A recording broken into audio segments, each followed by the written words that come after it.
Sebelum ceritanya dimulai, silahkan tulis di kolom komentar dari daerah mana saja teman-teman yang menonton cerita ini. Jangan lupa like dan subscribe agar channel ini bisa semakin berkembang dan bisa mempersembahkan cerita yang lebih menarik lagi. Karina, menantu kesayanganku yang cantik. Suara itu meluncur begitu saja, memecah keheningan sarapan pagi di kediaman keluarga Hartono. Kata-kata itu dilapisi madu. Namun bagi Karina, rasanya seperti racun yang diteteskan langsung ke telinganya. Ia seketika membeku, tangannya yang sedang mengoleskan selai pada roti berhenti di udara. Di seluruh alam semesta, hanya ada satu orang yang bisa mengucapkan kalimat penuh kasih sayang dengan nada yang begitu mengancam. Ibu mertuanya, Ibu Murti. Karina mengangkat kepalanya perlahan. Di sana, berdiri di sisinya, wanita parubaya itu tersenyum. Namun senyumnya tidak pernah mencapai matanya. Mata itu, sepasang mata elang yang tajam, selalu menatap Karina dengan penilaian dan kebencian yang tak terucap. Selama 3 tahun pernikahannya dengan putra, Karina sudah hafal setiap jenis tatapan itu. Ada tatapan meremehkan saat masakannya dikritik, tatapan sinis saat ia mengutarakan pendapat, dan tatapan dingin penuh kemenangan saat berhasil membuatnya terlihat bodoh di depan putra. Tapi senyum ini, dipadukan dengan panggilan, menantu kesayangan, adalah sesuatu yang baru. Sesuatu yang berbahaya. Di tangan Ibu Murti ada sebuah nampan kecil. Di atasnya, secangkir kopi porselen mahal mengepulkan uap tipis. Aroma yang menguar darinya aneh. Bukan hanya wangi kopi Arabica yang biasa disajikan di rumah ini, melainkan ada aroma lain yang lebih kuat, wangi rempah yang asing dan sedikit menusuk hidung, mengingatkannya pada bau jamu-jamuan dari toko obat Cina di pasar lama. Ini, Ibu buatkan kopi spesial untukmu, kata Ibu Murti, meletakkan cangkir itu dengan gerakan anggun di depan Karina. Gestur itu terlihat seperti persembahan. Namun Karina merasakannya lebih seperti sebuah ultimatum.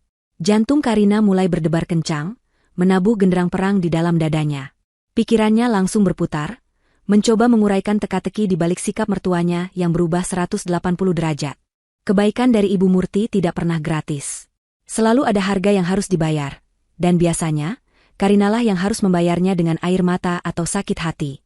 Terima kasih, Bu, jawab Karina, suaranya nyaris tak terdengar. Ia memaksakan seulas senyum, berharap itu bisa menyamarkan kepanikan yang mulai menjalari tubuhnya. Tidak perlu repot-repot. Tidak repot sama sekali, sayang, sahut Ibu Murti, dan kata, sayang, itu terdengar seperti desisan. Ibu hanya ingin menantu ibu ini selalu sehat dan bahagia. Anggap saja ini sebagai tanda damai dari ibu. Tanda damai. Karina nyaris tertawa sinis.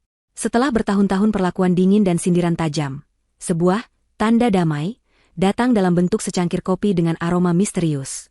Firasatnya menjerit, mengatakan bahwa ini bukanlah zaitun perdamaian, melainkan kuda Troya yang siap melepaskan bencana begitu masuk ke dalam pertahanannya. Ia teringat kejadian setahun lalu, saat ulang tahun putra. Ibu Murti memberinya hadiah sebuah gaun mahal di depan semua tamu. Karina sangat terkejut dan berterima kasih. Namun saat ia memakainya, ia baru sadar gaun itu ukurannya 2 kali lebih kecil dari ukuran badannya. Sebuah penghinaan terselubung yang menyeratkan bahwa ia terlalu gemuk. Saat itu, Ibu Murti berkata dengan manis, "Oh, maaf, Ibu kira ukurannya pas. Mungkin kamu bisa diet sedikit, biar suamimu makin senang." Semua tamu tertawa, dan Karina merasa telanjang di tengah keramaian. Dan sekarang, ada kopi ini. Karina menatap cairan hitam pekat di dalam cangkir itu. Ia teringat tadi pagi, saat ia tidak sengaja melewati dapur, ia melihat Ibu Murti berdiri membelakanginya, sibuk menumbuk sesuatu dalam sebuah lumpang batu kecil. Gerakannya cepat dan tersembunyi, seolah tidak ingin ada yang melihat. Saat Karina menyapanya, Ibu Murti tampak terkejut dan buru-buru menutupi lumpang itu dengan serbet. Hanya bumbu untuk nanti siang, katanya waktu itu, terlalu cepat, terlalu defensif. Kini, Karina yakin 100%. Bumbu, itu sekarang larut di dalam kopi yang disajikan untuknya. Ayo, diminum selagi hangat, desak Ibu Murti lagi. Suaranya masih dilapisi gula, tapi ada nada tak sabar di baliknya. Matanya tak lepas dari Karina, mengawasinya seperti seekor pemangsa yang menunggu mangsanya masuk perangkap. Putra, suaminya, masuk ruang makan sambil menyisir rambutnya dengan jari. Wajahnya cerah, sama sekali tidak menyadari awan gelap yang menggantung di atas kepala istrinya. Ia melihat cangkir kopi di depan Karina, dan senyum ibunya yang langka. Wah, istimewa sekali pagi ini. Ibu sampai membuatkan kopi untuk Karina. Terima kasih banyak, Bu. Semoga ini awal yang baik untuk kalian berdua, katanya dengan tulus. Kalimat itu, yang seharusnya menenangkan, justru terasa seperti belati bagi Karina. Putra tidak melihatnya. Ia tidak pernah melihat sisi gelap ibunya. Baginya, Ibu Murti adalah wanita paling mulia di dunia, dan setiap keluhan Karina tentang sikap ibunya selalu dianggap sebagai kesalahpahaman atau kepekaan yang berlebihan. Tentu saja, putra. Ibu melakukan ini demi kebahagiaanmu juga, jawab Ibu Murti, mengalihkan pandangannya pada putranya dengan tatapan penuh kasih yang palsu. Karina merasa semakin terisolasi. Cindy dan Pak Hartono kini sudah bergabung di meja makan, melengkapi formasi keluarga yang terasa seperti pengadilan. Cindy, seperti biasa, sibuk dengan dunianya sendiri, sementara Pak Hartono sudah tenggelam di balik lembaran koran bisnisnya. Tak ada satupun sekutu untuknya. Ia sendirian menghadapi ini. Pilihan di hadapannya terasa mengerikan. Jika ia menolak, ia akan memicu drama keluarga. Putra akan kecewa, menuduhnya tidak mau mencoba berdamai. Ibu Murti akan membalikan keadaan, membuatnya tampak seperti menantu durhaka yang menolak kebaikan tulus seorang ibu. Ia akan kalah telak. Tapi jika ia meminumnya, apa yang akan terjadi padanya? Sakit perut hebat? Keracunan? Atau sesuatu yang lebih aneh, sesuai dengan ucapan mertuanya tentang membuat suami makin lengket? Apakah ini semacam ramuan pelet atau guna-guna? Pikiran itu membuatnya bergidik ngeri. Dengan tangan yang terasa berat seperti timah, Karina mengangkat cangkir itu. Kehangatan porselennya menjalar ke jemarinya, namun hatinya sedingin es. Ia membawa cangkir itu mendekat, aroma rempah yang ganjil itu semakin tajam menusuk penciumannya. Ia melirik Ibu Murti. Wanita itu mencondongkan tubuhnya sedikit ke depan, matanya berbinar penuh antisipasi. Itu adalah tatapan seorang ilmuwan gila yang tidak sabar melihat hasil eksperimennya. Di detik itulah, semua keraguan Karina lenyap. Ini bukan jamu. Ini bukan tanda damai. Ini adalah jebakan. Dan ia tidak akan menjadi korbannya. Dunia di sekitar Karina seolah melambat. Denting sendok Cindy yang mengadu kopinya terdengar seperti lonceng gereja, suara halaman koran yang dibalik Pak Hartono terdengar seperti guntur. Setiap detail kecil di ruang makan yang megah itu menjadi sangat tajam, sementara pikirannya bekerja dalam kecepatan penuh, mencari jalan keluar dari labirin tanpa pintu ini. Cangkir di tangannya terasa seperti bom waktu. Ia harus menjinakkannya, atau meledak bersamanya. Ia meletakkan kembali cangkir itu ke atas piring tatakannya dengan gerakan yang sangat pelan dan terkontrol, berusaha membeli waktu beberapa detik lebih lama untuk berpikir. Ia harus menyingkirkan kopi ini, tapi bagaimana caranya? Menumpahkannya adalah pilihan yang paling kentara, tapi juga paling bodoh. Ia bisa membayangkan skenarionya dengan jelas. Oh, maaf, Bu. Tangan saya licin. Lalu Ibu Murti akan memasang wajah penuh kekecewaan yang dibuat-buat. Tidak apa-apa, Karina. Kecelakaan bisa terjadi pada siapa saja. Biar Ibu buatkan lagi yang baru, yang lebih spesial. Dan ia akan kembali ke titik nol, dengan pengawasan yang lebih ketat. Jebakan akan diatur ulang, dan kali ini ia tidak akan punya kesempatan untuk menghindar. Bagaimana jika ia terus terang? Mengatakan, maaf, Bu, saya tidak bisa meminum ini. Saya lihat Ibu memasukkan sesuatu ke dalamnya. Apa yang akan terjadi? Kekacauan. Ibu Murti akan menangis, berakting tersakiti. Ya Tuhan, aku difitnah di rumahku sendiri. Aku hanya ingin berbuat baik, tapi niat tulusku dianggap racun. Putra, yang didoktrin seumur hidupnya bahwa ibunya adalah malaikat, akan marah besar padanya. Karina, jaga ucapanmu. Beraninya kamu menuduh ibu seperti itu tanpa bukti. Dan memang, ia tidak punya bukti. Hanya firasat kuat dan secuil kertas di tempat sampah yang bisa dengan mudah disangkal. Ia akan menjadi musuh nomor 1 di keluarga itu, dicap sebagai menantu gila yang paranoid. Pikirannya buntu. Ia terpojok dari segala arah. Ia melirik cangkir kopinya, lalu melirik cangkir kopi milik Cindy yang berdiri sejajar di sampingnya. Cangkir mereka identik, bagai pinang di belah dua, dari seri porselen yang sama yang dibanggakan Ibu Murti. Sebuah ide liar, nekat, dan sangat berbahaya mulai terbentuk. Ide itu begitu mengerikan hingga membuatnya takut pada dirinya sendiri. Tapi dalam situasi putus asa, pikiran nekat seringkali menjadi satu-satunya pilihan. Bisakah ia melakukannya? Menukar cangkirnya dengan milik Cindy? Mengorbankan orang lain untuk menyelamatkan diri sendiri? Cindy memang sering bersikap menyebalkan dan manja, tapi dia tidak pantas menerima apapun yang ada di dalam cangkir ini. Namun, logika dingin mulai mengambil alih. Siapa yang merancang jebakan ini? Ibu Murti. Jika ada yang harus menanggung akibatnya, itu adalah si pembuat rencana atau setidaknya seseorang yang paling dekat dengannya. Ini bukan salah Karina. Ini adalah perang yang dimulai oleh Ibu Murti, dan dalam perang, orang harus melakukan apapun untuk bertahan hidup. Rasa bersalahnya berperang dengan insting untuk melindungi diri. Tiba-tiba, sebuah kesempatan emas muncul dalam bentuk keluhan manja. Ih, kopiku pahit banget. Nggak enak. Cindy merengek, mendorong cangkirnya sedikit menjauh. Bu, minta gula lagi, dong. Embok Sumi naruh gulanya sedikit banget.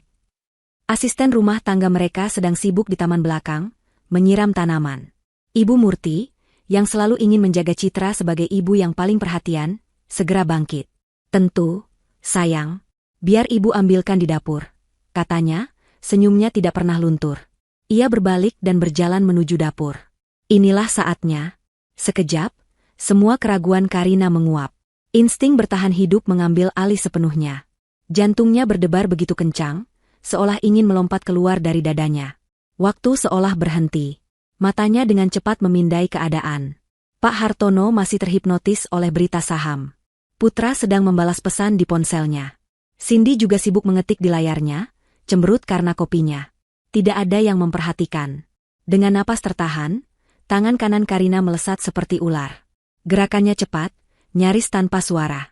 Jemarinya yang sedikit gemetar mencengkram cangkirnya dan cangkir Cindy secara bersamaan. Dalam satu gerakan memutar yang luwes, ia menukar posisi kedua cangkir itu.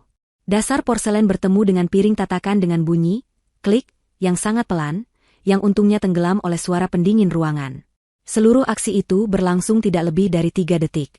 Ia menarik tangannya kembali ke pangkuannya tepat pada saat Ibu Murti muncul dari ambang pintu dapur, membawa mangkuk gula.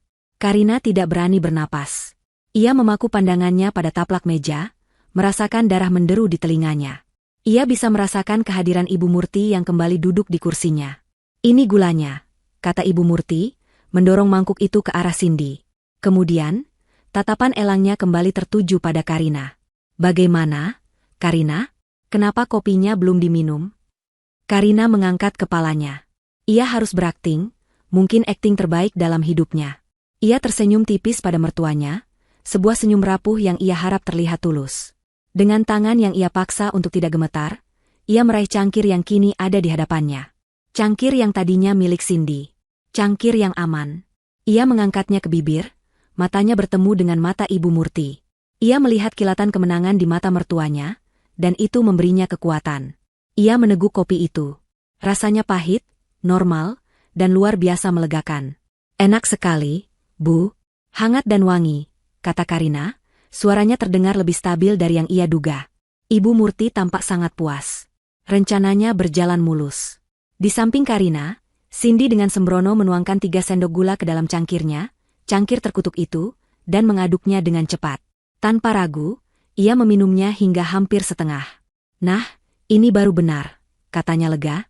Karina menatap Cindy, lalu menatap Ibu Murti yang kini tersenyum penuh arti padanya. Pertukaran telah berhasil. Ia selamat. Namun saat ia melihat Cindy menghabiskan kopinya, perasaan dingin merayap di hatinya. Bom waktu itu telah diserahkan, dan hitungan mundurnya baru saja dimulai. Setelah pertukaran cangkir itu berhasil, suasana di meja makan terasa berubah total bagi Karina. Meskipun secara lahiriah tidak ada yang berbeda, suaminya dan ayah mertuanya masih membicarakan bisnis, Cindy masih mengeluh tentang dosennya. Bagi Karina, setiap detik yang berlalu terasa seperti butiran pasir dalam jam waktu yang menghitung mundur menuju sebuah ledakan. Ia mencoba makan roti panggangnya, tetapi rasanya seperti serbuk gergaji di mulutnya. Setiap kunyahan terasa sulit, setiap tegukan air terasa berat. Seluruh sistem sarafnya menegang, waspada, dan terfokus pada 2 orang, Ibu Murti dan Cindy. 1 menit berlalu. Cindy menghabiskan kopinya dan mulai bersemangat menceritakan rencananya untuk pergi ke mall setelah sarapan. Ia terdengar normal. Terlalu normal. Karina melirik Ibu Murti. Wanita itu tampak tenang, sesekali menimpali obrolan putra dengan senyum keibuan, namun matanya terus-menerus melesat ke arah Karina. Ibu Murti sedang menunggu. Ia menantikan sebuah efek, sebuah reaksi dari menantunya.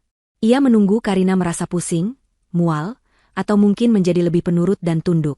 Penantiannya yang sabar itu justru menjadi bukti paling nyata bahwa kopi itu memang mengandung sesuatu.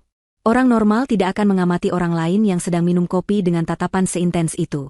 5 menit berlalu. Percakapan beralih ke rencana liburan akhir tahun. Ibu Murti mengusulkan agar mereka semua pergi ke villa keluarga di puncak. Biar kita bisa kumpul bersama. Lebih akrab, katanya, lagi-lagi dengan pandangan yang ditujukan secara khusus pada Karina. Karina hanya mengangguk kecil, merasakan ironi yang pahit dalam ucapan itu. Di sebelahnya, Cindy setuju dengan antusias, sudah membayangkan foto-foto yang akan ia unggah di media sosial. Tidak ada yang aneh.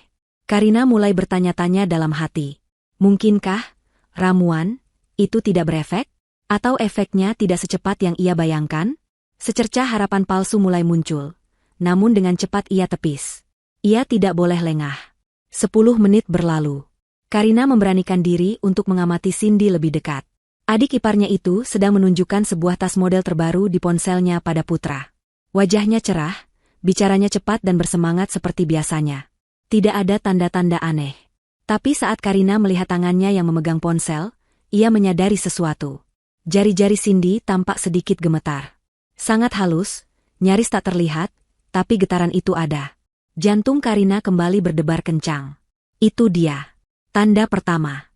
Ibu Murti sepertinya tidak menyadarinya, karena perhatiannya masih tertuju pada target yang salah.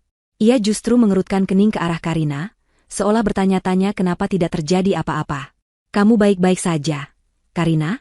Wajahmu pucat sekali, tegurnya. Tentu saja ia pucat.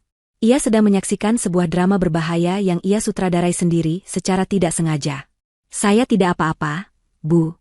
Hanya sedikit kurang tidur, jawab Karina, mencoba terdengar sesantai mungkin. Makanya, kopi buatan ibu itu bagus untuk stamina.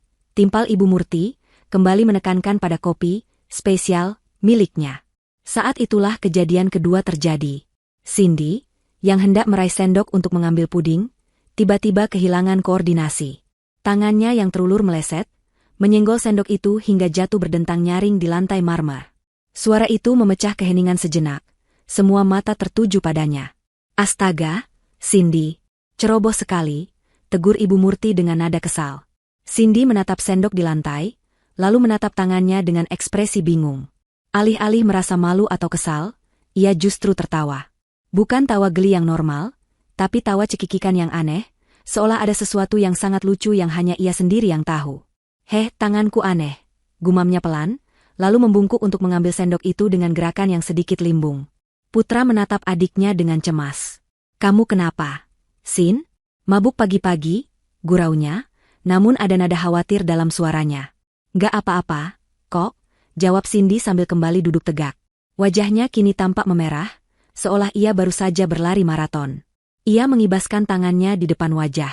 Kok tiba-tiba gerah ya di sini? Sekarang semua orang bisa melihat ada yang tidak beres. Pak Hartono bahkan sampai menurunkan korannya, menatap putri bungsunya dengan kening berkerut. Ibu Murti adalah yang paling panik, meskipun ia berusaha keras menyembunyikannya. Rencananya telah keluar jalur. Efek yang seharusnya muncul pada Karina, kini muncul pada putri kesayangannya sendiri dengan cara yang aneh dan tidak terduga. Kegelisahannya mulai terlihat jelas. Ia berulang kali memperbaiki posisi duduknya, jemarinya mengetuk-ngetuk meja pelan. 15 menit. Batas waktu keramat itu telah tiba. Efek ramuan itu tampaknya bekerja tepat waktu, hanya saja salah sasaran. Cindy meletakkan sendoknya kembali, namun kali ini ia tidak melanjutkan makan.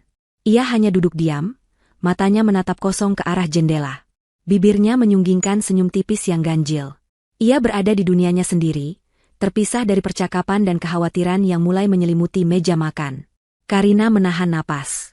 Inilah saatnya. Ledakan itu akan segera terjadi.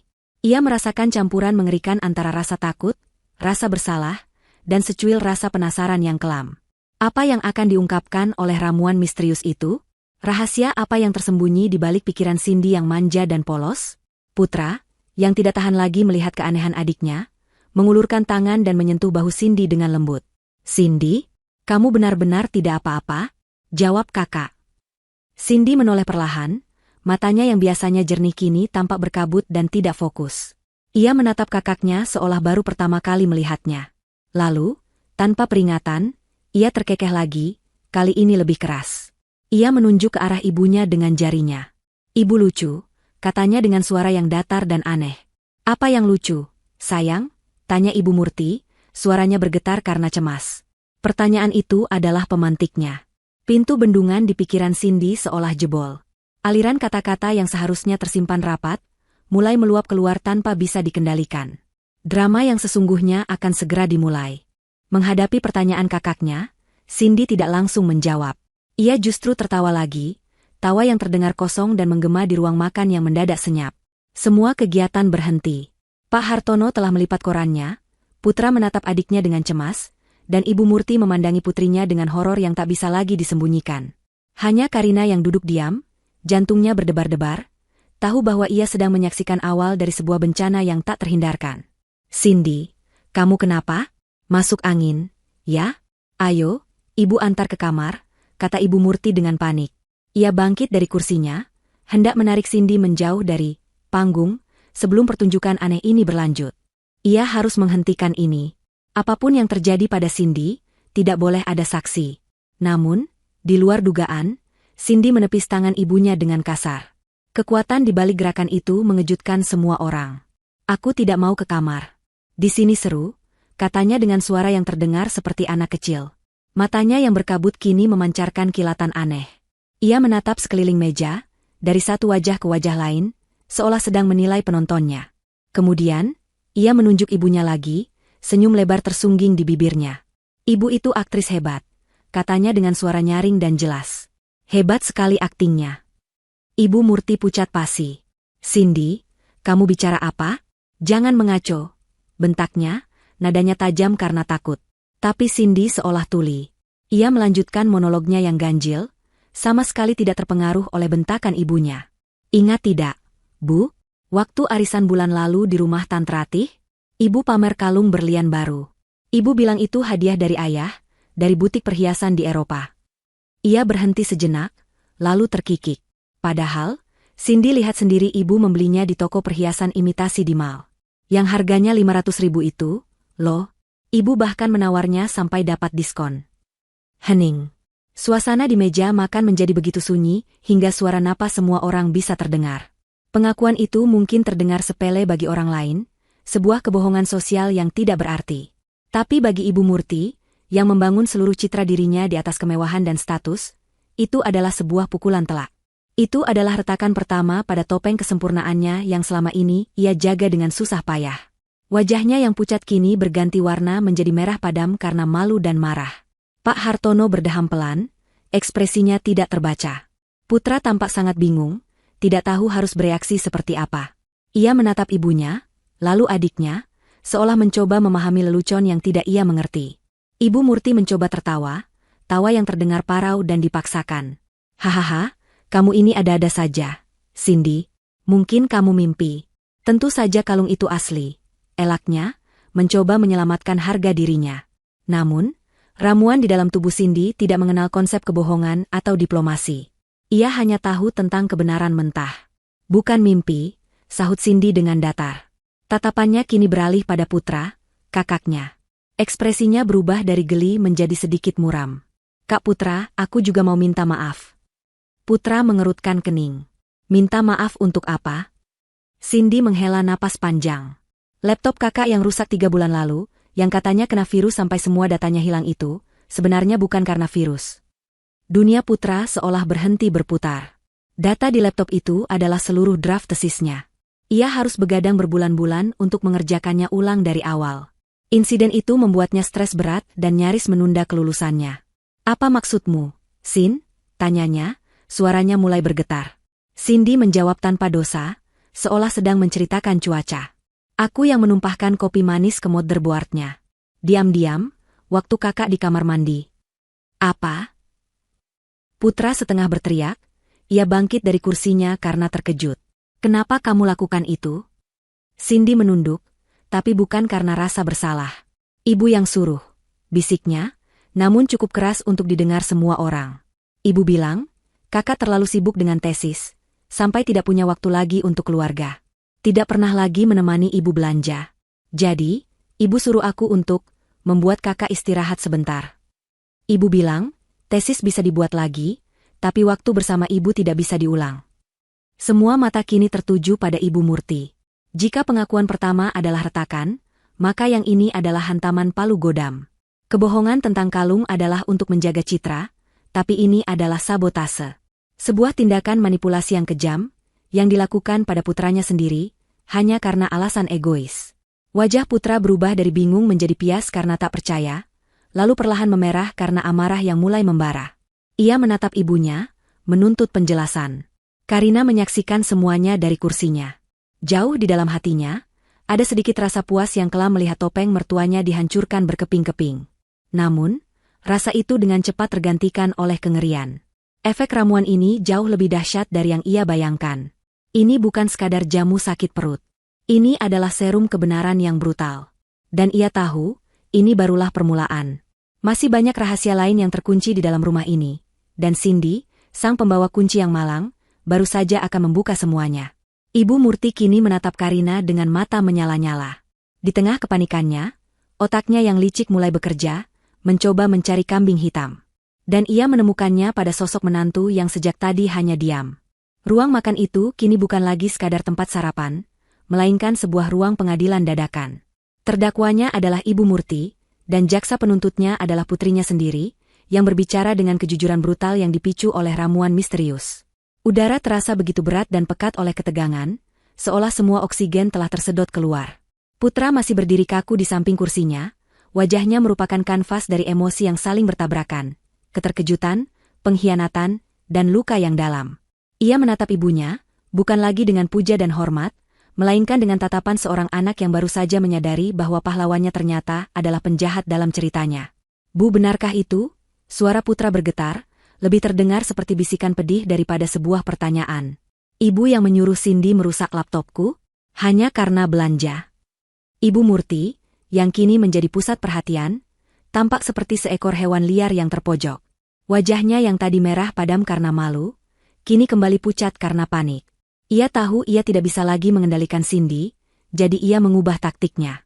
Ia beralih ke senjata andalannya, air mata dan drama. Matanya langsung berkaca-kaca, bibirnya bergetar. Ia menatap putra dengan ekspresi paling tersakiti yang bisa ia ciptakan. "Putra, bagaimana bisa kamu lebih percaya pada ucapan adikmu yang sedang mengigau ini daripada ibumu sendiri?" Isaknya, suaranya dibuat serapuh mungkin. "Lihat dia. Dia tidak sehat. Dia demam, dia pasti sedang berhalusinasi. Sejak kapan ibu sejahat itu padamu? Nak, kamu anak kesayangan ibu." Ia mencoba meraih tangan putra, tetapi putranya itu secara refleks menarik tangannya.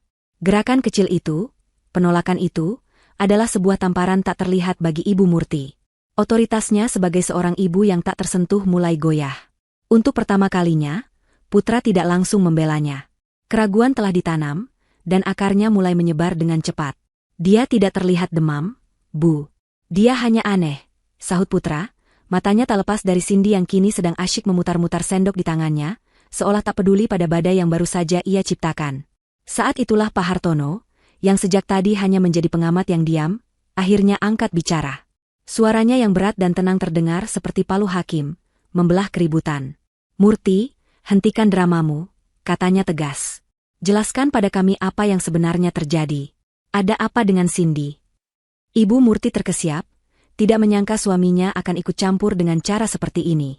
Biasanya, Pak Hartono tidak pernah mau terlibat dalam urusan domestik. "Mas, kamu juga tidak percaya padaku? Anak kita sedang sakit. Kalau begitu kita panggil dokter." Potong Pak Hartono dengan cepat, matanya menatap tajam ke arah istrinya.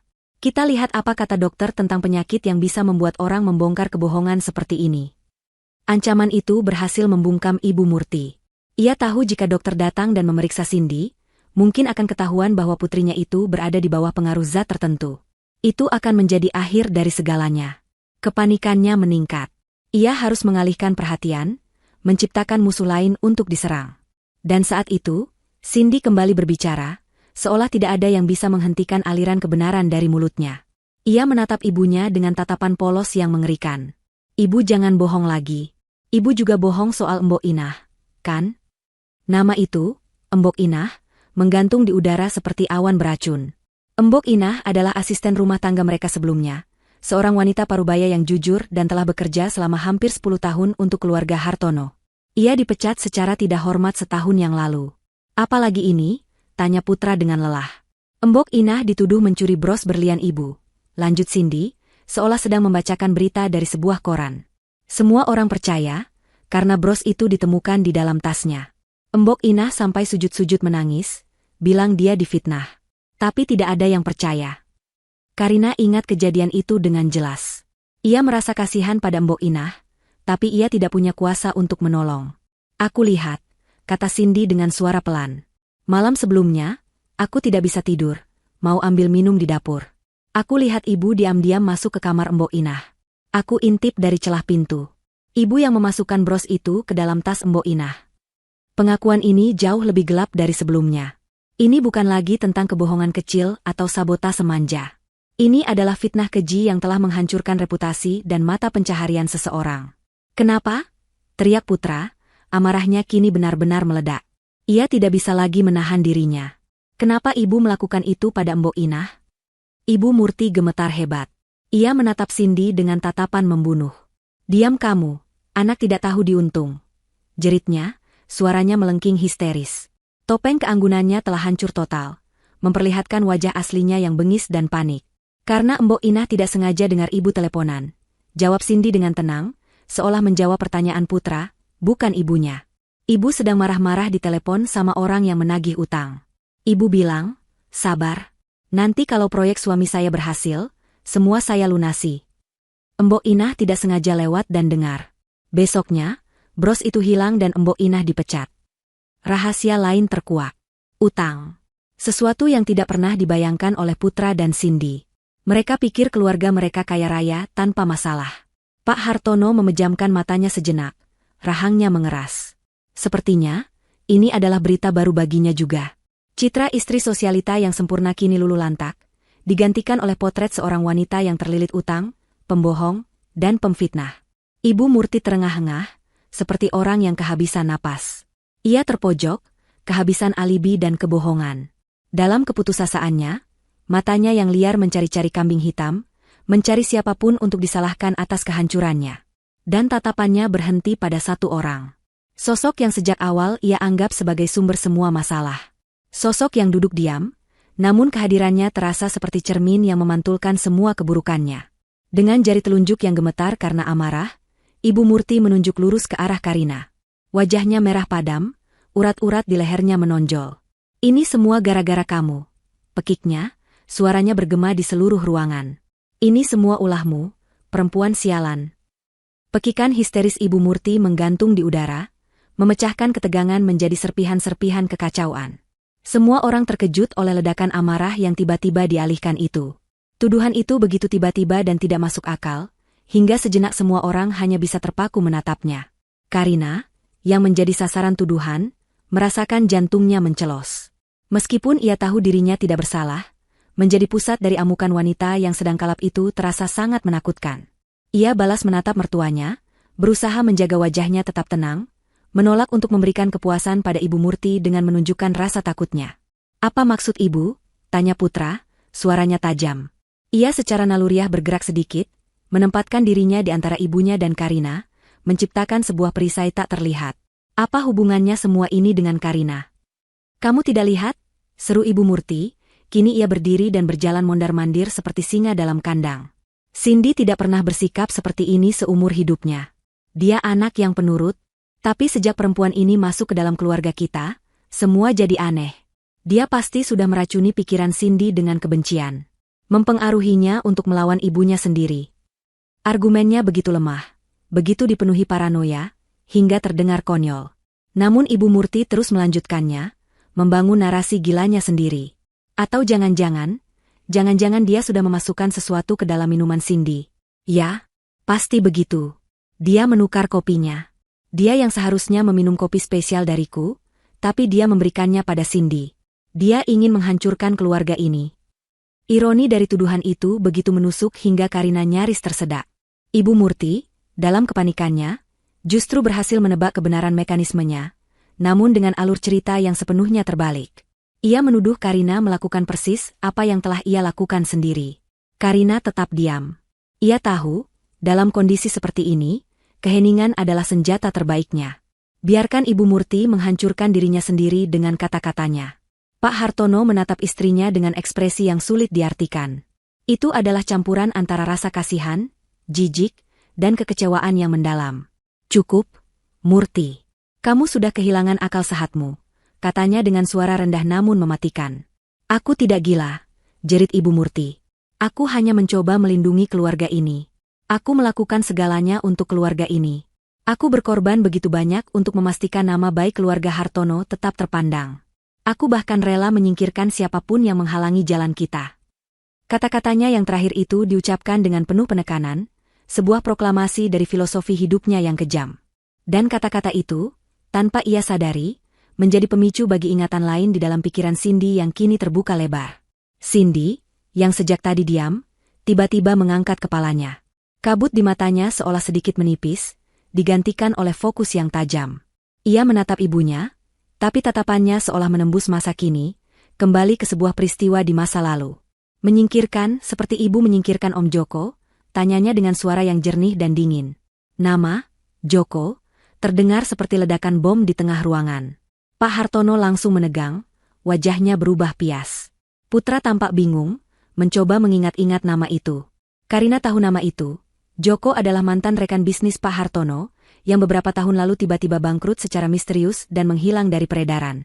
Ibu Murti membeku. Mulutnya ternganga. Ia menatap putrinya dengan horor mutlak. Ini adalah rahasia yang paling dalam, yang paling gelap.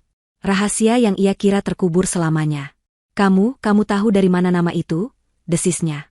"Aku dengar," jawab Cindy dengan sederhana. "Malam itu, aku terbangun karena mimpi buruk. Aku turun ke bawah, mau ke kamar ibu dan ayah. Tapi aku dengar ibu sedang menelepon di ruang kerja. Suara ibu pelan sekali, jadi aku mendekat ke pintu." Cindy mulai menceritakan apa yang ia dengar malam itu, dan setiap katanya adalah paku yang menancap di peti mati Ibu Murti.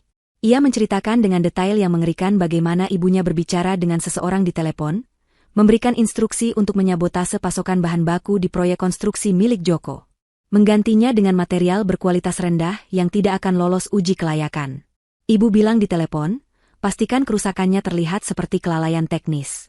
"Jangan sampai ada jejak," tutur Cindy, menirukan suara ibunya dengan akurasi yang menakutkan. Ibu juga bilang, waktunya harus tepat. Lakukan saat proyeknya diawasi oleh putra. Dengan begitu, kalaupun ada penyelidikan, kecurigaan pertama akan jatuh ke perusahaan kita sendiri, ke anakku. Tapi jangan khawatir, dia tidak akan terbukti bersalah, hanya reputasinya saja yang sedikit tercemar. Itu akan menjadi pengalih perhatian yang sempurna, dan tidak akan ada yang menyangka ini adalah sabotase dari luar. Penjelasan itu membuat darah di tubuh Putra dan Karina serasa membeku. Ini bukan lagi sekadar sabotase bisnis. Ini adalah pengkhianatan tingkat tertinggi. Ibu Murti tidak hanya menghancurkan saingan suaminya, ia juga dengan sadar dan sengaja merencanakan untuk menjadikan putranya sendiri sebagai umpan, sebagai tameng, membahayakan masa depan dan nama baik Putra hanya untuk menciptakan pengalih perhatian. Ia rela mengorbankan anaknya di papan catur kekuasaannya yang kejam.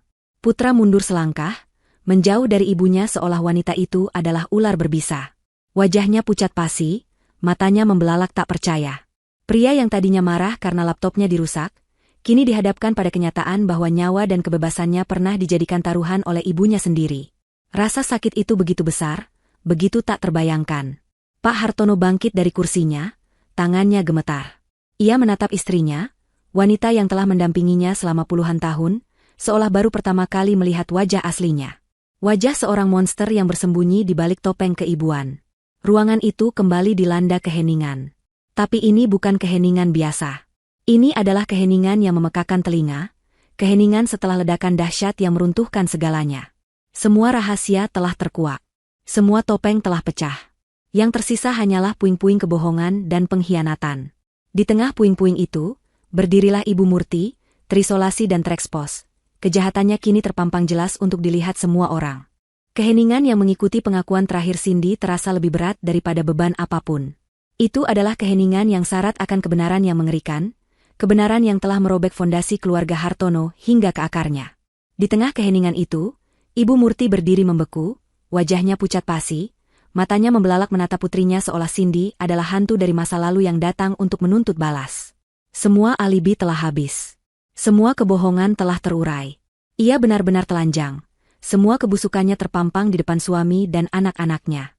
Bagi orang lain, ini adalah momen untuk menyerah, untuk hancur dalam penyesalan. Tetapi Ibu Murti tidak terbuat dari materi serapuh itu. Jauh di dalam dirinya, di balik lapisan kepanikan dan rasa malu, ada inti yang keras dan panas seperti bara api, kesombongan. Dan ketika kesombongan itu dilukai begitu dalam, ia tidak berubah menjadi penyesalan, melainkan meledak menjadi amarah yang membabi buta. Perubahan itu terjadi dalam hitungan detik. Wajahnya yang pucat pasti tiba-tiba memerah, napasnya yang tadi tertahan kini memburu seperti binatang buas. Matanya yang tadi dipenuhi horor kini menyala dengan api kebencian murni. Ia tidak lagi melihat Cindy sebagai putrinya yang sakit, tetapi sebagai pengkhianat. Anak tidak tahu diri. Desisnya, suaranya rendah dan bergetar, jauh lebih menakutkan daripada jeritan histerisnya tadi. Setelah semua yang ibu berikan padamu, kehidupan mewah, pakaian mahal, liburan ke luar negeri, begini caramu membalasnya? Dengan mempermalukan ibumu sendiri di depan semua orang? Ia melangkah maju, hendak menghampiri Cindy, namun Pak Hartono lebih cepat. Jangan sentuh dia, Murti, geramnya, suaranya mengandung ancaman yang tak terbantahkan. Amarah Ibu Murti yang terhalang kini mencari target baru. Ia berbalik menghadap suaminya. Dan kamu, hardiknya. Kamu pikir kamu siapa? Kamu hanya duduk diam di sana seperti pengecut. Kamu pikir semua kekayaan ini jatuh dari langit? Aku yang membangun citra keluarga ini. Aku yang menjilat para pejabat. Aku yang tersenyum manis pada istri-istri klienmu. Aku yang memastikan kita selalu dihormati. Sementara kamu hanya tahu bekerja. Aku melakukan bagian yang kotor agar tanganmu tetap bersih. Kemudian, tatapannya yang membara beralih pada putra. Putranya yang selama ini menjadi boneka kebanggaannya, kini menatapnya dengan ekspresi jijik. Itu adalah pemicu terakhir. Dan kamu, putra, jangan menatapku seperti itu. Kamu anak yang lemah, selalu lembek. Tanpa aku di belakangmu, kamu tidak akan menjadi apa-apa. Kamu akan ditelan hidup-hidup oleh orang-orang seperti Joko. Aku melakukan itu untuk melindungimu, untuk menjamin masa depanmu. Melindungiku, sahut putra, suaranya serak karena emosi. Ibu menjadikan aku umpan. Ibu membahayakan kebebasanku. Itu bukan perlindungan, itu kegilaan. Itu pengorbanan, raung Ibu Murti. Dan pada saat itulah, semua kendalinya lepas. Logika dan akal sehat menguap, hanya menyisakan insting liar untuk menyerang, untuk menghancurkan sumber dari semua penderitaannya. Dalam benaknya yang kalut, sumber itu hanya ada satu. Bukan Cindy yang membongkar rahasianya, bukan putra yang menentangnya, bukan pula Pak Hartono yang menghakiminya. Sumbernya adalah perempuan pendatang itu. Perempuan yang telah merebut putranya, yang telah mengusik ketenangan di istananya, dan yang kini duduk diam menyaksikan kehancurannya. Karina. Dengan jeritan primal yang lebih mirip suara hewan terluka daripada manusia, Ibu Murti menerjang. Ia melewati putra dan Pak Hartono, matanya terkunci pada Karina. Ini semua berawal dari kamu, pekiknya. Kukunya yang terawat rapi kini teracung seperti cakar, siap merobek wajah yang ia anggap sebagai penyebab semua malapetaka ini. Waktu seolah melambat bagi Karina. Ia bisa melihat urat-urat yang menonjol di leher mertuanya, mulut yang terbuka dalam teriakan tanpa suara, dan mata yang dipenuhi kebencian absolut. Karina secara refleks mengangkat tangannya untuk melindungi wajahnya, tubuhnya menegang, bersiap menerima serangan. Namun, serangan itu tidak pernah sampai. Tepat sebelum tangan Ibu Murti menyentuhnya, sebuah lengan kokoh menghalangi. Lengan itu adalah lengan putra. Dengan kekuatan yang tidak pernah Karina duga dimiliki suaminya, putra menangkap kedua pergelangan tangan ibunya, menghentikan serangannya hanya beberapa senti dari wajah Karina. Ibu Murti meronta-ronta dalam cengkeraman putranya, kekuatannya luar biasa karena didorong oleh amarah. Lepaskan aku, putra. Biar aku beri pelajaran pada perempuan ular ini. Cukup, Bu, balas putra, suaranya bergetar karena harus menahan kekuatan ibunya sekaligus menahan gejolak di hatinya. Tapi Ibu Murti tidak berhenti. Dalam pergulatan itu, ia terus berteriak, dan setiap kata yang keluar adalah pengakuan yang semakin membenamkan dirinya. Ya, aku melakukannya. Aku mengakui semuanya. Aku menaruh ramuan di kopi itu untuknya. Untuk membuat perempuan ini tunduk. Untuk membuatnya patuh padaku. Aku memfitnah Embok Inah. Aku menghancurkan Joko. Aku melakukan semua itu. Dan aku akan melakukannya lagi jika perlu. Semua demi keluarga ini. Dan perempuan ini datang untuk merebut semuanya. Pengakuan itu diucapkan dengan lantang, tanpa penyesalan, hanya ada amarah. Itu adalah kebenaran paling murni dan paling mengerikan. Tidak ada lagi ruang untuk keraguan. Semua orang di ruangan itu kini telah melihat wajah asli sang matriarch keluarga Hartono. Wajah seorang tiran yang bengis, manipulatif, dan tidak akan berhenti sampai mendapatkan apa yang ia inginkan. Pemandangan itu begitu mengerikan. Seorang ibu yang meronta-ronta histeris, ditahan oleh putranya sendiri yang menatapnya dengan tatapan hancur, sementara menantunya berdiri di belakangnya, aman namun terguncang. Topeng itu tidak hanya retak, tapi telah hancur berkeping-keping, memperlihatkan monster yang selama ini bersembunyi di baliknya. Cengkeraman putra di pergelangan tangan ibunya terasa kuat dan tak tergoyahkan. Ini bukan hanya sebuah tindakan fisik untuk melindungi istrinya, tetapi juga sebuah pernyataan simbolis. Selama bertahun-tahun, putralah yang berada dalam cengkeraman tak terlihat ibunya, dikendalikan oleh rasa bersalah, tuntutan, dan konsep keliru tentang bakti seorang anak. Kini, peran itu telah berbalik. Ia yang memegang kendali, dan momen ini adalah titik balik dalam hidupnya. Di hadapannya, Ibu Murti masih terengah-engah, dadanya naik turun, namun rontaannya mulai melemah. Api di matanya perlahan meredup, digantikan oleh ekspresi kelelahan dan kekalahan. Ia menatap putranya, pria yang telah ia bentuk dan kendalikan seumur hidupnya, dan ia melihat sesuatu yang baru di sana. Bukan lagi kepatuhan atau kebingungan, melainkan sebuah ketegasan yang dingin seperti baja. Melihat amarahnya tidak lagi efektif, Ibu Murti mencoba memainkan kartu terakhirnya, kartu yang selalu berhasil di masa lalu. Peran sebagai ibu yang tersakiti. Air mata mulai mengalir di pipinya. Kali ini bukan air mata buaya, melainkan air mata putus asa yang tulus. Cengkeramannya yang tadi meronta kini justru memegang erat lengan putra. Putra, lepaskan, nak. Sakit, bisiknya, suaranya serak dan memelas. Ini ibu. Ibumu yang melahirkan dan membesarkanmu. Kamu tega menyakiti ibumu sendiri? Kamu mau lebih membela dia, perempuan asing itu, daripada darah dagingmu sendiri. Ia menatap putranya dengan tatapan paling memilukan yang bisa ia kerahkan, mencoba membangkitkan kembali rasa bersalah dan kewajiban yang telah ia tanamkan selama puluhan tahun. Di masa lalu, taktik ini pasti akan berhasil.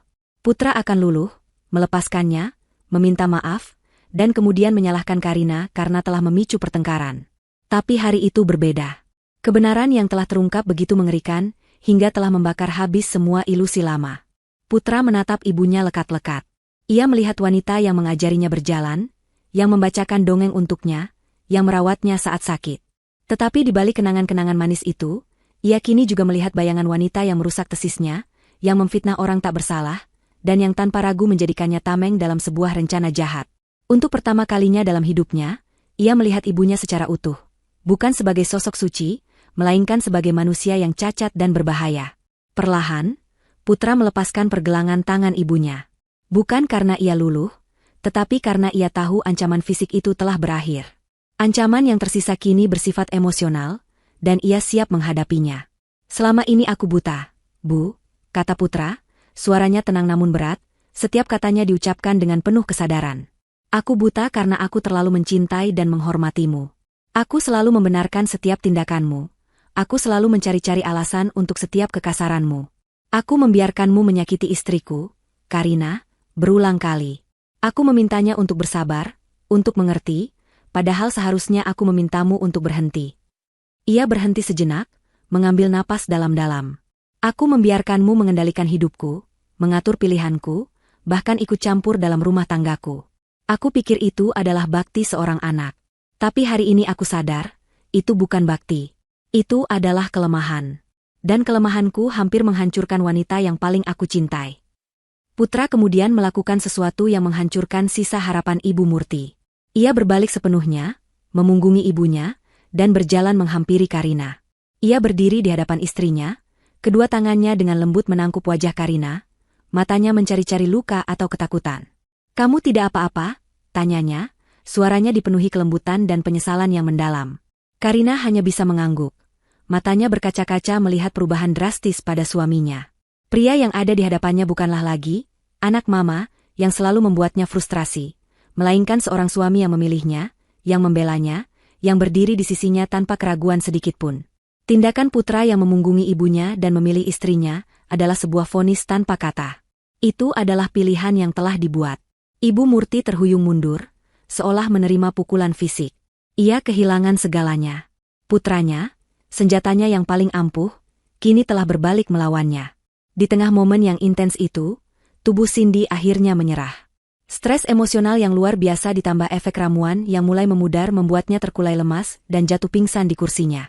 Kekacauan kecil itu memecah ketegangan, memaksa mereka kembali ke dunia nyata.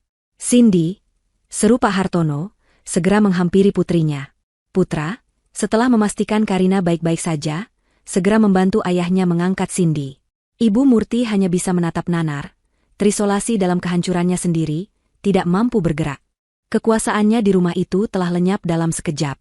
Setelah Putra dan Pak Hartono membawa Cindy ke kamarnya, hanya tersisa Karina dan Ibu Murti di ruang makan yang porak-poranda itu. Suasananya canggung dan dingin. Beberapa saat kemudian, Putra kembali, wajahnya keras dan penuh tekad. Ia tidak lagi melihat ibunya. Ia menatap ayahnya yang baru saja kembali ke ruangan, tatapan mereka bertemu dalam pemahaman yang baru. Hierarki kekuasaan di keluarga itu sedang ditulis ulang. Putra kemudian menatap ke sekeliling ruangan yang berantakan, pada sisa-sisa sarapan yang tak tersentuh, pada puing-puing kebohongan keluarganya. Badai telah berlalu, menyisakan kehancuran total. Ia menghela napas berat, menanyakan pertanyaan yang ada di benak semua orang. "Sekarang, apa yang akan kita lakukan?" Cengkeraman Putra di pergelangan tangan ibunya adalah sebuah pernyataan. Selama ini, ialah yang terbelenggu, namun kini rantai itu telah putus. Di hadapannya, Ibu Murti mencoba memainkan kartu terakhirnya, kartu air mata dan belas kasihan. "Putra, ini ibu, nak. Kamu tega lebih membela dia daripada darah dagingmu sendiri?" bisiknya lirih, mencoba memanggil kembali sosok anak lelaki patuh yang selalu ia andalkan. Namun, Putra tidak lagi melihatnya dengan mata yang sama. Di balik air mata ibunya, ia melihat wanita yang telah merancang kehancuran orang lain demi ambisinya. Ia melihat monster yang rela menjadikan anaknya sendiri sebagai umpan. Perlahan, Putra melepaskan cengkeramannya, bukan karena luluh, tetapi karena ia telah membuat pilihan. Ia memunggungi ibunya dan berjalan ke sisi Karina, sebuah tindakan sederhana yang terasa seperti gempa bumi yang meruntuhkan tatanan lama keluarga mereka. "Kamu tidak apa-apa?" tanyanya pada Karina, suaranya syarat penyesalan. Karina hanya bisa mengangguk, terharu oleh pembelaan yang selama ini ia dambakan. Pilihan telah dibuat. Putra telah memilihnya. Akan tetapi, drama di ruangan itu belum mencapai puncaknya yang paling mengerikan. Tepat saat Putra memegang tangan Karina, sebuah suara tersedak datang dari kursi Cindy. Itu bukan suara tangisan atau keluhan. Itu adalah suara orang yang tidak bisa bernapas. Semua mata langsung tertuju padanya. Cindy tidak pingsan dengan tenang. Tubuhnya tiba-tiba menegang kaku, matanya mendelik ke atas, dan tubuhnya mulai kejang hebat. Guncangan keras itu membuatnya jatuh dari kursi ke lantai. Busa putih mulai keluar dari sudut bibirnya, dan kulitnya yang tadi memerah kini berubah menjadi biru keunguan dengan cepat. "Cindy!" jerit Pak Hartono, panik luar biasa. Kekacauan total meledak. Putra dan Pak Hartono segera menghambur ke sisi Cindy, mencoba menahan tubuhnya yang terus-menerus terhentak di lantai. Ibu Murti membeku di tempatnya, wajahnya berubah dari marah menjadi horor mutlak. Ini di luar skenarionya. Ramuan yang ia dapatkan dari seorang orang pintar, di kampung seharusnya hanya membuat targetnya linglung, penurut, dan sedikit sakit perut jika dosisnya terlalu banyak. Bukan seperti ini. Bukan kejang-kejang seperti orang yang sekarat. "Ambulans! Cepat panggil ambulans!" teriak Putra, suaranya pecah karena panik saat melihat adiknya semakin sulit bernapas. Karina, yang sejenak syok, adalah yang pertama kali bergerak dengan akal sehat. Ia segera berlari mengambil ponsel, dan dengan tangan gemetar menekan nomor darurat. Sementara itu, Ibu Murti hanya bisa berdiri mematung, menatap pemandangan mengerikan di hadapannya. Ia menatap putrinya yang tergeletak di lantai, sekarat, dan ia tahu ini adalah perbuatannya. Racun yang ia siapkan untuk menantunya kini sedang merenggut nyawa putri kandungnya sendiri. Perjalanan ke rumah sakit terasa seperti neraka. Sirene ambulans meraung-raung, selaras dengan jeritan ketakutan di dalam hati mereka. Cindy dilarikan ke ruang gawat darurat, dan pintu ruangan itu tertutup, meninggalkan mereka di koridor yang dingin dan steril. Waktu seolah berhenti. Putra mondar-mandir seperti orang gila, Pak Hartono duduk tertunduk sambil memijat keningnya, dan Karina berusaha menenangkan suaminya meskipun ia sendiri sama takutnya. Ibu Murti duduk di kursi paling ujung, terpisah dari yang lain, tubuhnya gemetar hebat, wajahnya sepucat dinding rumah sakit. Berjam-jam terasa seperti selamanya. Akhirnya, seorang dokter keluar dengan wajah lelah dan serius. "Kami berhasil menstabilkan detak jantungnya," katanya, memberikan sedikit harapan sebelum menghancurkannya. Tetapi pasien mengalami krisis hebat. Racun yang masuk ke tubuhnya, Kami belum bisa mengidentifikasi jenisnya, telah menyerang sistem saraf pusatnya. Saat ini, putri Anda dalam kondisi koma. Kami akan melakukan yang terbaik, tapi saya harap keluarga bersiap untuk kemungkinan terburuk. Koma. Kemungkinan terburuk. Kata-kata itu menghantam mereka seperti palu godam. Pak Hartono terhuyung, nyaris jatuh jika tidak ditahan oleh Putra. Putra sendiri meninju dinding dengan frustrasi dan kesedihan yang meluap. Di ujung koridor, Ibu Murti mengeluarkan suara isakan yang tertahan, suara rintihan hewan yang terluka parah oleh perbuatannya sendiri. Di tengah kesedihan itu, tatapan Pak Hartono yang dingin dan tajam tertuju pada istrinya. Ia berjalan menghampirinya, setiap langkahnya terasa berat. Ia berhenti tepat di depan Ibu Murti, menatapnya dengan kebencian yang tak lagi tersembunyi. "Apa yang kamu berikan padanya, Murti?" tanyanya dengan suara rendah yang bergetar karena amarah. Ibu Murti tidak sanggup lagi berbohong. Ia tidak sanggup lagi berakting. Dengan air mata yang kini mengalir deras, ia akhirnya hancur. "Aku tidak tahu," namanya orang itu bilang, "hanya ramuan penurut." Isaknya putus asa. "Aku bersumpah, aku tidak pernah berniat membunuhnya, aku hanya..." "Cukup," potong Pak Hartono, suaranya sedingin es. "Doakan saja Cindy selamat. Karena jika terjadi sesuatu padanya, aku sendiri yang akan memastikan kamu membusuk di penjara." Ancaman itu menutup babak kehidupan Ibu Murti sebagai ratu keluarga Hartono. Kini ia hanyalah seorang terdakwa, menunggu vonis dari takdir putrinya sendiri, dengan kemungkinan menjadi seorang ibu yang telah membunuh anaknya. Hari-hari berikutnya terasa seperti rentetan mimpi buruk yang tidak ada habisnya. Koridor rumah sakit menjadi rumah kedua bagi keluarga Hartono. Siang dan malam mereka habiskan dengan berjaga di depan ruang ICU, menatap melalui kaca tebal pada sosok Cindy yang terbaring tak berdaya, terhubung dengan berbagai selang dan mesin yang berbunyi monoton, menjaga hidupnya yang berada di ujung tanduk. Cindy berada dalam pertarungan antara hidup dan mati, dan seluruh keluarga ditawan dalam penantian yang menyiksa. Selama masa kritis itu, ikatan antara Putra dan Karina justru semakin menguat. Di tengah badai, mereka menjadi sauh bagi satu sama lain. Putra menemukan kekuatan pada ketenangan Karina, sementara Karina menemukan pelipur lara dalam pelukan suaminya yang kini telah sepenuhnya berada di sisinya. Mereka menghadapi krisis ini sebagai satu kesatuan. Pak Hartono tampak menua 10 tahun dalam seminggu. Wibawanya yang kokoh terkikis oleh kesedihan dan kekecewaan, menyisakan kerapuhan seorang ayah yang takut kehilangan putrinya. Dan Ibu Murti, ia menjadi hantu di antara mereka. Ia juga ada di sana, duduk di deretan kursi paling jauh, tidak berani mendekat. Ia tidak lagi menangis, air matanya seolah sudah kering. Yang tersisa hanyalah tatapan kosong penuh penyesalan dan ketakutan. Tak ada yang berbicara padanya. Putra dan Pak Hartono menganggapnya tak terlihat. Karina sesekali meliriknya dengan perasaan campur aduk antara benci dan kasihan. Wanita yang tadinya begitu berkuasa itu kini benar-benar sendirian, dikucilkan oleh keluarganya sendiri, terkurung dalam penjara penyesalannya. Setelah seminggu yang terasa seperti seabad, sebuah keajaiban kecil terjadi. Dokter memberitahu bahwa kondisi Cindy mulai stabil. Ia merespons rangsangan. Beberapa hari kemudian, ia akhirnya membuka matanya. Ia selamat. Ia keluar dari jurang maut. Hembusan napas lega yang kolektif terasa begitu melegakan, seolah beban seberat gunung terangkat dari pundak mereka semua. Namun, kelegaan itu tidak bertahan lama. Setelah Cindy dipindahkan ke ruang perawatan dan kesadarannya mulai pulih, kenyataan pahit lainnya muncul ke permukaan. Dokter memanggil Pak Hartono dan Putra untuk percakapan serius. "Secara fisik, putri Anda selamat," kata dokter dengan hati-hati. "Tetapi kami menemukan adanya kerusakan permanen pada sebagian saraf motoriknya. Racun itu, apapun itu, telah meninggalkan bekas luka di otaknya." "Apa artinya itu, Dok?" tanya Putra, hatinya kembali mencelos. "Artinya, proses pemulihannya akan sangat panjang dan sulit. Kemampuan bicaranya terganggu, ia akan kesulitan membentuk kata-kata dengan jelas. Koordinasi gerak tubuhnya, terutama kakinya, juga sangat terpengaruh. Ia akan membutuhkan fisioterapi intensif untuk bisa belajar berjalan kembali. Dan bahkan dengan terapi terbaik sekalipun, kami tidak bisa menjamin ia akan pulih 100% seperti sedia kala." Berita itu adalah vonis kedua. Cindy memang tidak meninggal, tetapi sebagian dari hidupnya telah dicuri. Masa depannya yang cerah sebagai gadis yang aktif dan ceria kini direnggut, digantikan oleh perjuangan seumur hidup melawan keterbatasan fisiknya. Dan pencurinya adalah ibunya sendiri. Malam itu, setelah memastikan Cindy tertidur, Pak Hartono dan Putra memutuskan untuk pulang ke rumah sebentar. Karina menemani mereka. Ini adalah pertama kalinya mereka kembali ke rumah itu sejak tragedi terjadi. Ruang makan masih tampak persis seperti saat mereka meninggalkannya. Sebuah museum bisu dari hari yang menghancurkan segalanya.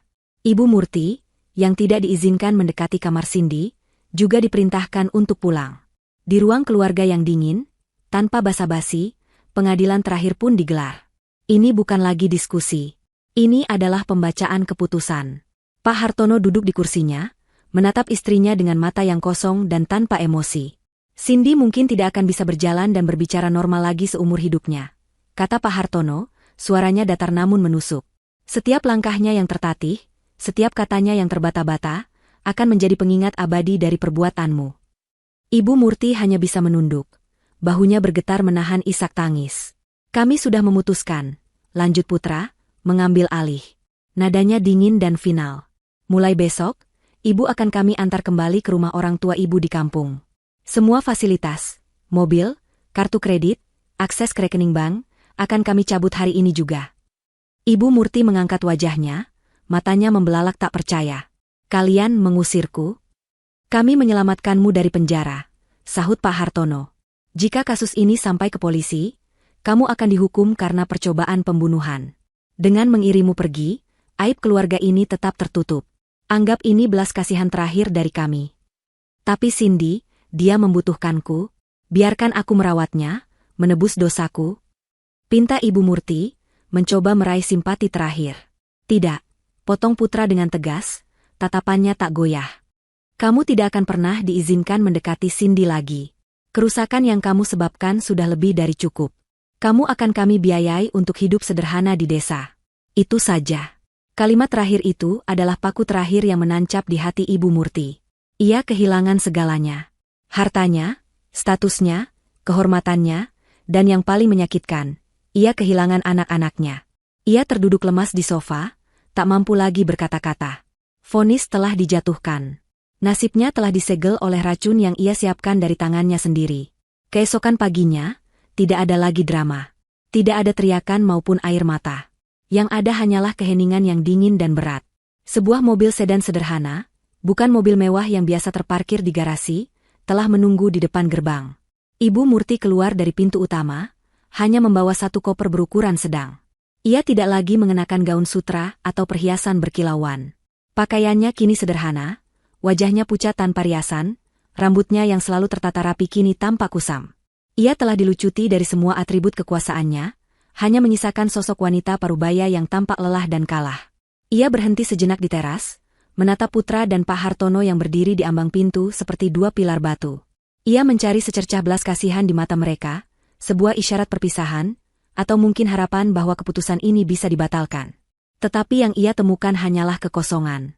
Wajah putranya dingin, tatapan suaminya datar. Baginya, ia sudah tidak ada lagi. Dengan bahu yang terkulai, Ibu Murti berbalik dan berjalan menuju mobil. Setiap langkahnya terasa seperti menyeret beban seluruh dosa-dosanya. Saat mobil itu melaju perlahan dan menghilang di tikungan jalan, sebuah era di keluarga Hartono telah resmi berakhir. Di dalam rumah, udara terasa berbeda. Seolah jendela baru saja dibuka setelah bertahun-tahun tertutup, mengusir udara pengap yang penuh kepalsuan dan membiarkan cahaya masuk. Namun, cahaya itu belum bisa mengusir semua bayangan. Bayangan Cindy yang masih terbaring di rumah sakit adalah pengingat yang menyakitkan akan harga yang harus mereka bayar. Sore itu, Pak Hartono memanggil Putra dan Karina ke ruang kerjanya. Ruangan yang biasanya menjadi simbol kekuasaan sang patriar itu, kini terasa seperti tempat pengakuan dosa. Pak Hartono duduk di belakang meja besarnya. Namun ia tidak lagi tampak seperti seorang direktur yang perkasa, melainkan seorang pria tua yang menanggung beban dunia. Selama ini, aku telah gagal, ucapnya, memecah keheningan. Aku gagal sebagai seorang suami, karena membiarkan ambisi dan keserakahan istriku tumbuh liar tanpa kendali. Dan aku gagal sebagai seorang ayah, karena tidak menyadari penderitaan anak-anakku di bawah atap rumahku sendiri. Ia menatap Karina dengan tatapan penuh penyesalan. Terutama padamu, Nak Karina. Aku minta maaf. Kamu telah menanggung begitu banyak sendirian. Karina hanya bisa mengangguk, terlalu terharu untuk bisa berkata-kata. Sekarang, kita harus membangun kembali semuanya dari puing-puing ini, lanjut Pak Hartono. Ia mendorong beberapa map tebal ke tengah meja. Isinya adalah laporan keuangan perusahaan dan detail investasi keluarga. Aku sudah tidak punya kekuatan untuk mengurus ini semua. Pikiranku terlalu kacau. Putra akan fokus pada operasional perusahaan, tapi untuk urusan strategi keuangan dan aset keluarga, aku ingin menyerahkannya padamu, Karina. Karina terkejut. Saya, Pak? Ya, kata Pak Hartono dengan keyakinan yang tulus. Selama ini aku mengamatimu. Kamu cerdas, teliti, dan yang terpenting, kamu punya integritas. Sesuatu yang telah lama hilang dari keluarga ini. Aku lebih percaya pada penilaianmu daripada pada siapapun saat ini. Tolong, bantu kami menata kembali masa depan keluarga ini. Lakukan dengan caramu, tanpa campur tangan siapapun. Putra meletakkan tangannya di atas tangan Karina, memberinya senyuman dukungan yang hangat. Ayah benar, sayang, kamulah orang yang paling tepat. Kamu menyelamatkan aku, kamu menyelamatkan kita semua. Sekarang, biarkan kami bergantung padamu. Ini adalah sebuah momen validasi yang luar biasa. Kepercayaan penuh itu terasa seperti sebuah mahkota yang diletakkan di kepalanya. Bukan mahkota kekuasaan yang didambakan Ibu Murti, melainkan mahkota tanggung jawab yang akan ia emban dengan sepenuh hati. Beberapa minggu kemudian, di sebuah pusat rehabilitasi yang tenang, babak baru dalam perjuangan mereka dimulai. Cindy duduk di kursi roda, wajahnya masih pucat namun matanya memancarkan percikan semangat juang. Di hadapannya, seorang terapis dengan sabar membimbingnya. Karina duduk di sudut ruangan, memperhatikannya dengan sabar. Yo, Cindy bisa, kata Cindy, mengeja namanya sendiri dengan susah payah. Setiap suku kata adalah sebuah perjuangan, otot-otot di wajahnya menegang karena usaha. Itu adalah kata pertamanya setelah berminggu-minggu hanya bisa mengeluarkan suara tak jelas. Karina segera menghampirinya, matanya berkaca-kaca karena haru. Tentu saja kamu bisa, bisiknya lembut, sambil menggenggam tangan adik iparnya.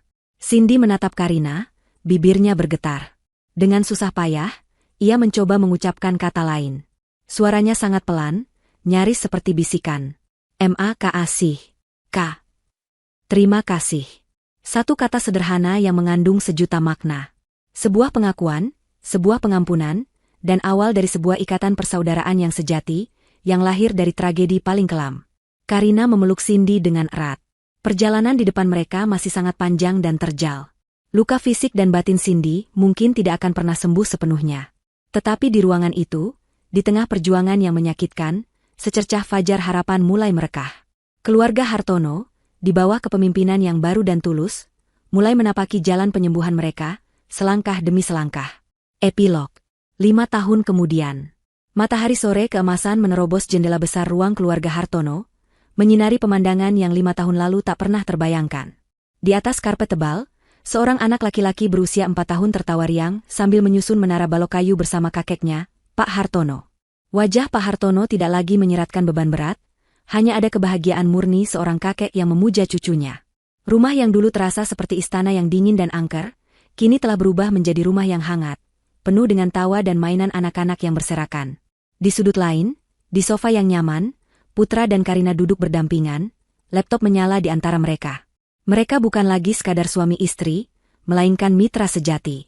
Di bawah manajemen keuangan Karina yang cermat dan kepemimpinan operasional Putra yang kini lebih tegas dan percaya diri, perusahaan keluarga Hartono tidak hanya selamat, tetapi juga berkembang pesat ke arah yang lebih modern dan etis.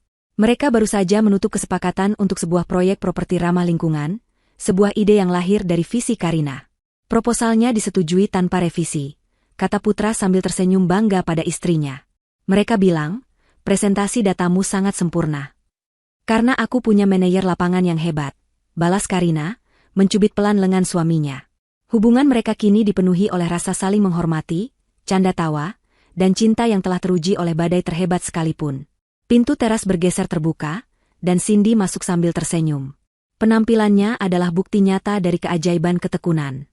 Ia tidak lagi membutuhkan kursi roda. Ia berjalan dengan bantuan sebuah tongkat modern yang elegan, langkahnya sedikit tidak seimbang namun penuh percaya diri.